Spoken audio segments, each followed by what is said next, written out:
High high, Saudi আরবের মানুষের এই কি হাল? তারা কি নাস্তিক হয়ে যাচ্ছে? Hey, what's up, BI? This is TI.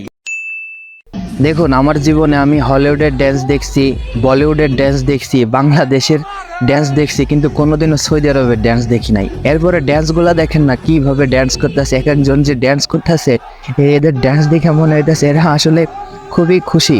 আসলে সৌদি আরবের শেখরা অনেক আনন্দ করে, অনেক মানে খুব এনজয় করে তারা, কারণ টাকা পয়সার অভাব নাই। সব হইলো তেল বিক্রি করার টাকা। আসলে আরবদের তো আর অভাব নেই, টাকা পয়সার অভাব নেই। তারা ইচ্ছা করলে যে কোনো নায়িকার সাথে মনে করেন যে রাত কাটাতে পারে, তারা যে কোনো নায়িকার সাথে ড্যান্স করতে পারে। আসলে তারা সুন্নতি পোশাক পরে যেভাবে ড্যান্স করছে, আর আমরা তো মনে করেন যে সুন্নতের লেবাস আমাদের শরীরেই নেই। সৌদি আরব একটি নবীর দেশ হয়েও তারা আমেরিকার কালচার পালন করে, তারা হ্যালোইন পালন করে, তারা বিভিন্ন ধরনের উদ্ভাট মার্কা সব উৎসব পালন করে। তাদের এই অধপতন দেখে মনে হচ্ছে খুবই দ্রুত আমাদের ধর্মের অনুভূতির উপরে বড় সড়ো কোনো আঘাত আসবে।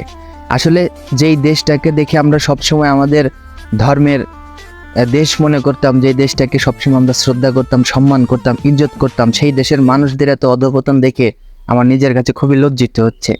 সৌদি আরবের মানুষরা কি আসলেই নষ্টের দিকে চলে যাচ্ছে, ধ্বংসের দিকে চলে যাচ্ছে? আসলে খুব আফসোস লাগে এই ধরনের উদ্ভট মার্কা কাজ কাম দেখে, খুব আফসোস লাগে। ইসলাম ধর্মে যারা অনুসরণ করে তারাই তাদের ধর্মকে আসলে আঘাত করছে, এখানে আসলে বলার কিছু নাই।